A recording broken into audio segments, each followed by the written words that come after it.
এই যে সামনে কড়াই রেখে আমি খুঁজে পাচ্ছি না, আর আমার ছেলে সবাই মিলে খুঁজতে লেগে গেছে, সব সরিয়ে সরিয়ে আমার খুঁজে গেছে। বাবা কড়াই কোথায় রে? বোঝো তুমি খুঁজছো আমার জন্য। কপালটাই দেখেছো কালকে গুতা খেয়েছে? ওই যে সামনে দেখতে পাচ্ছ না দাগটা, ওইখানে ওই ট্রলি বার করছিল ধরে ধরে, যে দরম করে খেয়েছে। ওইটা তো কড়াই, পাট পাট পাট।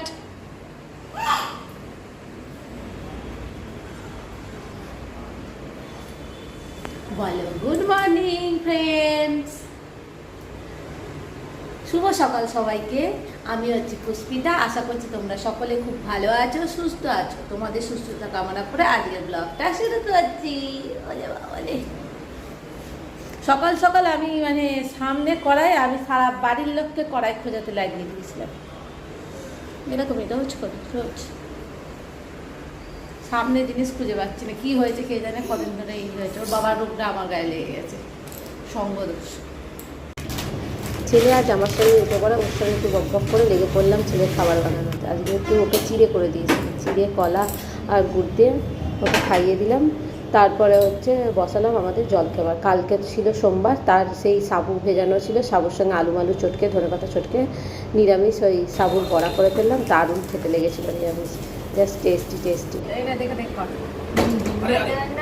খেতে বসে এই চলছিল, প্রথমে ভালোভাবে নাচ দেখাচ্ছে, যেই আমি বললাম ভালোভাবে দেখাতে সঙ্গে সঙ্গে একটু ভালো করে নেচে দাও তো, ভালো করে ভালো করে এবার ভালো করে, এবার ভালো করে আমাকে জড়িয়ে ধরে না, আমাকে জড়িয়ে, আমাকে কামড়াচ্ছিস কিন্তু মদ অভ্যাস আমি জানি। ঝুনঝুন মাইনা কর, ঝুনঝুন মাইনা নাচ না, তাতেই একটু ভালো করে নাচবি না, আমার মুখে চুনকালিটা মাখাতেই হয়। তারপরে শুরু হলো বাপ ছেলে সোহাগ। আমার ছেলে একটুখানি বেশি সবাইকে সোহাগ করে, যাদের সঙ্গে খেলবে তাদেরই মাঝে মাঝে গিয়ে একটু আদর করে দিয়ে আসে। তো এইরকম ওর চলতেই থাকে, পাশের বাড়িতেও খেলতে গিয়ে একটুখানি কালে গিয়ে হাম্পি দিয়ে আসে, এরকম হঠাৎ হঠাৎ করে গিয়ে আদর করে দেয়। তারপরে আমি আজকে রাতে ভেবেছি ফিশ ফিঙ্গার বানাবো, তার জন্য বাসা মাছ আনিয়েছিলাম। কারণ এখানে ভেটকি মাছ আমি পাইনি, পাওয়া যায় ভেটকি মাছ পাইনি, তো বাসা দিয়েই করলাম। প্রথমে আমি মশলা টশলা দিয়ে ম্যারিনেট করে রেখে দিলাম, কারণ বিকেলে করবো, একটু ম্যারিনেট করে না থাকলে একটুখানি ভেতরে টেস্ট যায় না। আর দুপুরে রান্নার জন্য প্রস্তুতি নিচ্ছে, ছোলার ডাল ভিজিয়ে রেখেছিলাম, আদা আর কাঁচা লঙ্কা দিয়ে পেস্ট করে রাখলাম। দিয়েই দেখছি ওপরের এই স্ল্যাবটা, কিচেনের যে স্ল্যাবটা নোংরা হয়েছে। আর আমার এইটা কী রোগ আমি জানি না, কিছুক্ষণ অন্তর অন্তর স্ল্যাব পরিষ্কার করতে লেগে যায়। একটা কোনো কাজ করবো আগে স্ল্যাবটা পরিষ্কার করবো, কতক্ষণ যে আমার স্ল্যাব পরিষ্কার করতেই সময় যায় সারাদিনে। ওইটাগুলো অ্যাক্ট করলে আমি ওই টাইমে অন্য অনেকগুলো কাজ করে ফেলতে পারবো কিছুক্ষণ অন্তর। আর কে কে করো এইটা আমাকে কমেন্ট বক্সে জানিও। একটু কালো জিরে ফেটানোর পর নুন দিয়ে ভালো করে মিশিয়ে রেখে দিয়ে আমি এবার স্ল্যাব পরিষ্কার করতে লেগে গেলাম। দিয়ে সকালে যা জলখাবার খেয়েছি, বাসন টোসনগুলো সবই ধুয়ে নিলাম, কারণ এখানে কাজের লোক পাওয়াই যায় না বলতে গেলে চলে, কারণ যেহেতু আমরা অন্য ল্যাঙ্গুয়েজ। আমি কদিন ধরে সে বললাম না আগের দিন যে কাজের লোক, সে আর আসেনি, ঘর মুছে দেয়। আমার মনে হচ্ছিলো আসবে না, অনেক দিন ধরে বলা হচ্ছে, কিন্তু ও পাত্তা দিচ্ছে না। এবার সামনাসামনি দেখালো, মানুষ বলে দিলেই হয় যে আলাদা ল্যাঙ্গুয়েজ, আমি যাব না।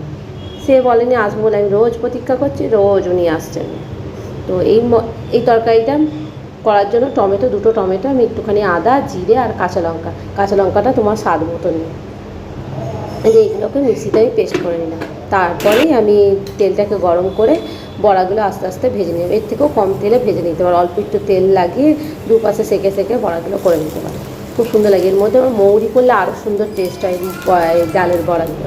তো তেল গরম করে তার মধ্যে কাঁচা লঙ্কা জিরে তেজপাতা ফোড়ন দিয়ে তার মধ্যে আমি কেটে রাখা আলুগুলো ডুমো ডুমো করে ওগুলোকে দিলাম। ওগুলো ভাজা ভাজা হয়ে গেলে দিয়ে আমার বেটে রাখা মশলাটা আমি ওর মধ্যে দিয়ে দিলাম, দিয়ে কষাতে দিয়ে চাপা টাপা দিয়ে রেখে দিয়ে আমি চলে গেলাম ছেলের সঙ্গে খেলতে। ছেলের সঙ্গে একটুখানি খেলে নিলাম, কারণ ও একা একা থাকে, তো আমাদের দুজনকার সঙ্গে একটু আমরা না খেললে ওই বা কোথায় যায়।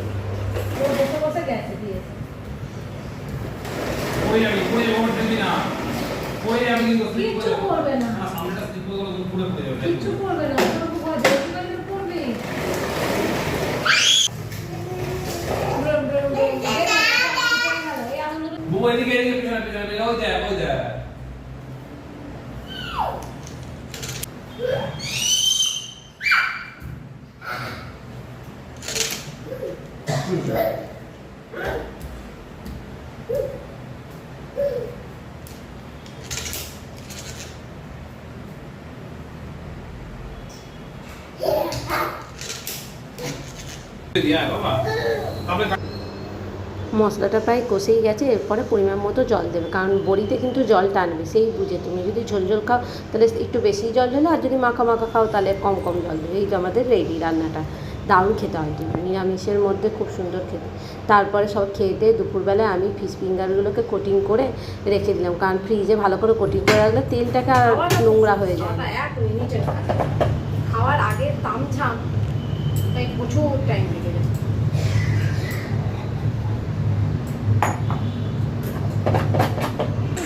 সব কাজ মাছ সেরে গিয়ে দেখছি দুপুরে দুটো মিলে এই করছে, করতে করতে বিকালে হয়ে যায়। বিকালবেলা হলো আমার বড় আবার পটি পাটিয়ে আমাকে নিয়ে দেবে চললাম বিকেলবেলা সব বেরিয়ে গেলাম।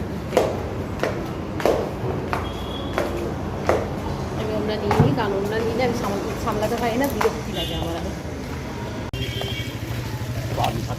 হ্যাঁ বলে আবার আমি খাচ্ছি। তো আমরা এখন মানে সিঙ্গারা কিনেছি। একবার ও খাচ্ছিল যখন, তখন আমি খেলছিলাম, এবার ও ঠেলছে, আমি খেতে খেতে যাবো। পুরো হেঁটে যাচ্ছি, তারপরে কোথায় গিয়ে পৌঁছাবো কিন্তু জানি না। আবার গুগল ম্যাপ খুলে বাড়ি ফিরতে হবে, গুগল বাবাকে জয় বলতে হবে। মনে হচ্ছে তো ওই মেইন রাস্তায় মনে হচ্ছে উঠবো, যে রাস্তা দিয়ে আমরা সোজা হাঁটি, কিন্তু তো হেঁটেই যাচ্ছি, কোনো রাস্তা আর শেষ হচ্ছে না। আমাদের প্রতিদিন জানে ছুটির দিন মানে বিকেলে স্বভাব হচ্ছে এইভাবে বেরিয়ে পড়া। এই মাসে হবে না, পরের মাসে ভেবেছি এবার টুকটাক ঘুরতে যাবো, কারণ মা আসবে তখন মায়ের সঙ্গে বেরোবো, আশপাশের জায়গাগুলো দেখাবো এখানকার।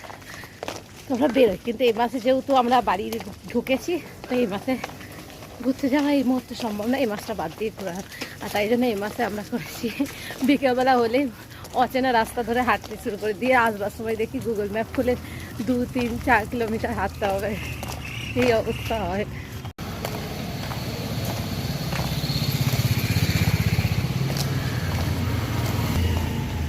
এখানে বেরিয়ে হাঁটতে আমার দারুণ লাগে, কারণ হচ্ছে সারা রাস্তায় এত গাছপালা না, খুব সুন্দর লাগে হাঁটতে, উঁচু উঁচু করে হাঁটতে পারে। আর এই তো জোরে হাঁটা না, এটাতে কেউ রোগা হবো না, কারণ আমি যখন ছেলেকে নিয়ে বেরোই তখন জোরে হাঁটি, এর সঙ্গে বেরিয়ে কোনোদিন জোরে হাঁটা হয় না, ধুক ধুক ধুক ধুক করে যে পিছনে আসছে। এটা আমার ভাইরা বলতে গেলে কী যেন একটা বলে, সিগনেচার, এটা তোমার সিগনেচার ভিডিও। পিছনে আমার বরকে রেখে এইভাবে ভিডিওটা বানানো।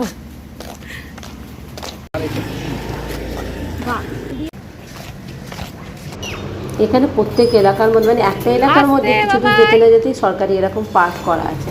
পার্কটা দেখে আমি আমার ছেলেকে গিয়ে, তো ছেলে আর দোলনা পায় না, দিয়ে মুখ মানে পুরো মানে ঝুলে গেছে। তারপরে যা হোক করে দোলনা পায়, দিয়ে দোলনা থেকে আজকে পড়ে গেছে। পড়ে যাওয়ার পর এমন অবস্থা, ও আর বাবার কাছেও যায় না, সারা রাস্তায় এইভাবে আমার চুড়িদার ধরে ধরে যেতে আমি বলছি। ঠিক আছে, ছুটির দিন ফিশ ফিঙ্গার বানাবো ভাবলাম। এই যা কোলে উঠ, কাজ করবো কি, কোলে উঠে এক কোলে এনে বসে থাকবো। আমার কাছে আয়, ফোনটা অদৃশ্য হয়ে গেছে। তো ভিডিওটা এখানেই শেষ করছি। তোমাদের যদি ভিডিওটা ভালো লেগে থাকে তাহলে তোমরা সাবস্ক্রাইব করে দিও, লাইক করে, আর কমেন্ট করতে একদম ভুলো না। তোমাদের কমেন্ট পেতে আমি আবার বলি খুব খুব খুব ভালো লাগে, আমাকে এগিয়ে যেতে আরও হেল্প করে তোমাদের ছোটো ছোটো ছোটো সুন্দর সুন্দর কমেন্টগুলো। তো টাটা, বাই বাই, টাটা করে দাও, টাটা টাটা।